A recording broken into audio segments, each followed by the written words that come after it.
Hello, আসসালামু আলাইকুম। আমার এক বন্ধু আমাকে জিজ্ঞেস করেছিল, কে আপন কে পর? বন্ধুর উত্তর দিয়েছিলাম যে সময় যখন ভালো হয় তখন দেখবি সব মানুষই আপন, আর সময় যখন খারাপ হয় তখন ঘরের বাপ আর মা আর পরিবার ছাড়া সবাই দেখবেন পর হয়ে যায়। ঠিক আছে, তো এটা তো জীবন ভরি দেখতে আছি আর জীবন ভরি শুনতে আছি। এখন আজকে বন্ধু ফোন দিয়া বলে, তোর কথা যদি আরো 10 বছর আগে শুনতাম তাইলে জীবনে এতটা ডুস খাইতাম না। তা আমি বললাম, তুই শূন্য ডুস খাতি না, আর আমি তো জানি না শূন্য ডুস খাইতে খাইতে আইছি, আজও পর্যন্ত ডুস খাইতেই আছি। তাইলে আমি সচেতন কবে হব?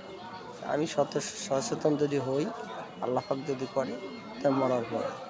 আর নাইলে আমার জীবন ডুস খাইতে খাইতেই যাবে। ঠিক আছে, ওই যে নরম মন,